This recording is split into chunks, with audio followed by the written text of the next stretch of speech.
Bonjour à toutes et à tous, aujourd'hui nous rencontrons Marianne Vetter, étudiante à Strasbourg dans la M2, Human Rights et Changing World. Avant cela, Marianne a suivi un double cursus de 4 ans entre Toulouse et Dublin en droit, avant finalement de se spécialiser en droits humains. En parallèle, Marianne s'engage dans diverses associations telles que la SPEC, une association qui permet aux étudiants et aux jeunes de simuler le Parlement européen. Nous avons pu lui poser des questions pour en apprendre plus sur ses expériences. Donne-nous 3 mots qui représentent le travail dans les droits de l'homme. En 3 mots, je dirais valeur, persévérance et respect. Tu as eu plusieurs expériences de bénévolat. Est-ce qu'elles t'ont poussé vers une formation en droits humains? Quels ont été leurs rôles dans ton choix de master? Alors c'est vrai que j'ai commencé le bénévolat quand j'étais au lycée, si ce n'est même avant au collège où en fait on aidait des enfants réfugiés à apprendre le français, etc. Ensuite j'ai rejoint les Restos du Cœur pour faire des missions et la Fondation Abbé Pierre en faisant recruteur de donateurs dans la rue. Donc je pense que c'était la première fois que j'étais confrontée au monde des ONG et des droits de l'homme. Et j'ai aussi rejoint des organismes qui s'appellent la SPEC, notamment, qui simulent le Parlement européen entre l'Union européenne et le Québec. Et voilà, je suis assez familière avec cet environnement-là de bénévolat. Et je pense qu'il a participé fondamentalement à mon orientation et où j'en suis aujourd'hui vis-à-vis de ma carrière et de mes études en droit de l'homme. Tu fais un master assez unique en France, tout en anglais et assez professionnalisant, dans le domaine des droits de l'homme. Peux-tu le présenter en quelques mots et nous expliquer en quoi il est spécial et quelle valeur ajoutée il peut te donner pour le futur? Alors, effectivement, j'ai rejoint un Master 2 qui s'appelle Human Rights Law and a Changing World, qui a été créé cette année, donc c'est un petit peu l'année test, par Madame Peggy du Colombier, qui a décidé de faire un master en anglais, justement pour qu'il soit plus accessible pour des étudiants étrangers non francophones. Donc, dans notre classe, il y a peut-être 4-5 francophones ou français, et le reste sont des étudiants et professionnels qui viennent de partout. Je dis professionnels parce qu'en fait, les 2 tiers des étudiants sont des personnes qui travaillent par exemple au greffe de la Cour européenne des droits de l'homme ou au Conseil de l'Europe, ce qui est très intéressant pour nous en tant qu'étudiants parce que du coup, on est confronté à un monde un petit peu différent, à des études un petit peu plus professionnalisantes dans un sens. Et voilà, donc c'est un master en anglais. Il y a moyen de suivre quelques cours en français avec d'autres masters de droit des libertés classiques. Il est particulièrement utile à Strasbourg parce qu'il y a les institutions qui sont juste à côté, ce qui lui donne beaucoup de valeur ajoutée. Et puis notamment, voilà, vis-à-vis d'un réseau, c'est possible que vos collègues de classe aujourd'hui deviennent peut-être vos collègues de travail demain. Donc ça, c'est très pratique. Et ensuite, l'anglais, en général, c'est une langue qui est utile, notamment dans les droits de l'homme à l'international, pas seulement à l'échelle de l'Union européenne. Donc quand on travaille avec des textes comme les Nations Unies, etc., l'anglais est vraiment utile. Et personnellement, je préfère faire mes études en anglais aujourd'hui. Et je suis très contente de faire partie de ce diplôme qui est en train de se forger encore une fois. Est-ce que tu peux nous décrire plus précisément le contenu de ton master? Oui, alors dans le master en question, on a notamment des cours sur l'indépendance de la justice, l'état de droit, les droits politiques, mais aussi sociaux et culturels, non seulement à l'échelle de l'Union européenne et de la Convention européenne des droits de l'homme, et la charte des droits fondamentaux, pardon.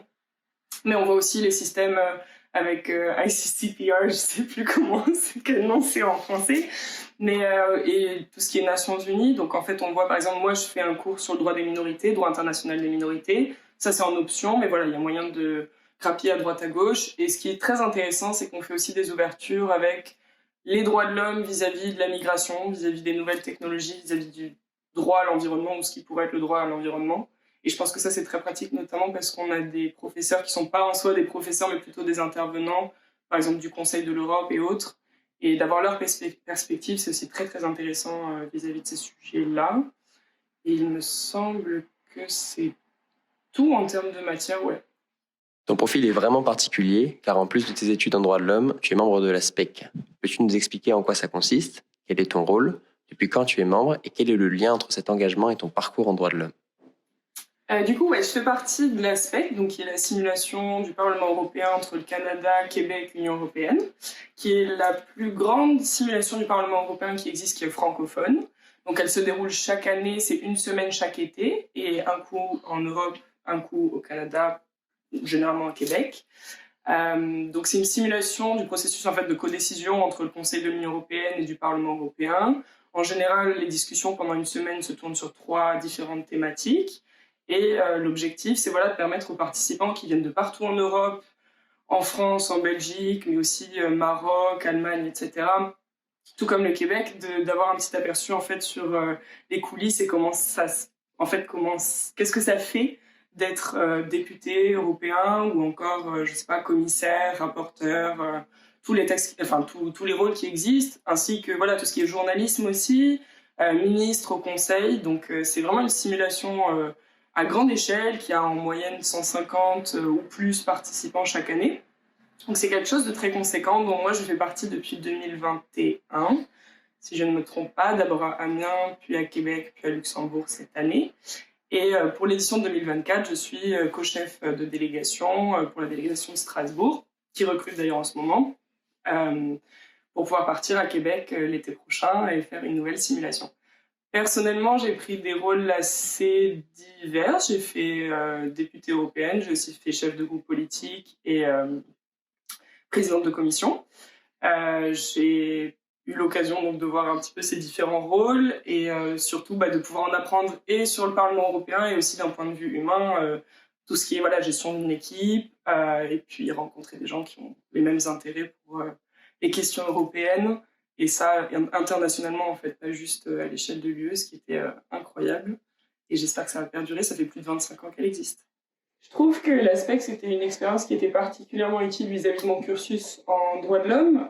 Notamment à Québec, en 2022, j'ai eu l'occasion de travailler sur une communication sur les droits des peuples autochtones en Union européenne, mais aussi à l'international, avec l'exemple du Canada plus particulièrement. Et c'était particulièrement intéressant. Je pense que j'avais déjà eu le déclic des droits de l'homme plus tôt, mais c'était une sorte de confirmation. Et on a aussi ce qu'on appelle en gros une sorte de débat qu'on organise pendant la semaine, quand on a le temps. Et là, les participants peuvent en fait amener un sujet de leur choix. Et souvent, ça tourne autour des droits de l'homme. On a eu les questions des droits LGBT, mais aussi des violences éducatives. Et des fois, comme cette année, typiquement, en fait, de ces débats découle un texte qui a été rédigé par une de nos commissaires, qui va donc parler des violences éducatives ordinaires et que nous allons débattre l'été prochain. Donc, je trouvais que c'était particulièrement intéressant de ce point de vue-là. Et évidemment, il y a toujours un peu les enjeux de droits de l'homme et d'état de droit qui sont en fait en fond, en arrière-pensée de globalement tous nos débats, puisque c'est un peu impossible de ne pas ajouter une sorte de dimension, surtout vis-à-vis de l'état de droit, quand on débat sur un texte qui concerne l'Union européenne. C'est assez connu que la jeune génération a du mal à s'inscrire dans le monde professionnel, surtout dans le domaine des droits de l'homme et du droit international. Si tu pouvais donner un conseil à un ou une jeune qui s'engage tout juste dans ce domaine, quel serait-il ?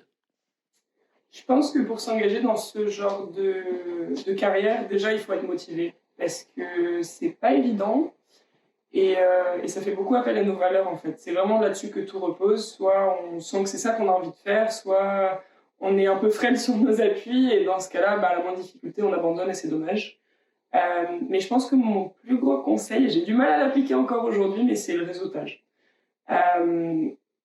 LinkedIn, mais aussi rencontrer du monde via des événements et sortir un petit peu de sa carapace et se dire même si j'ai juste dit bonjour à cette personne et qu'elle vaut brièvement qui je suis, ça peut toujours être utile plus tard, typiquement pour soutenir des projets que vous faites ou trouver un stage ou des choses comme ça. C'est vraiment important de garder vos contacts et c'est stressant, mais en fait ça porte ses fruits de manière un peu plus rapide et pratique que juste de postuler comme ça. Mais après, il faut surtout pas lâcher. Faut s'accrocher et je me l'applique encore.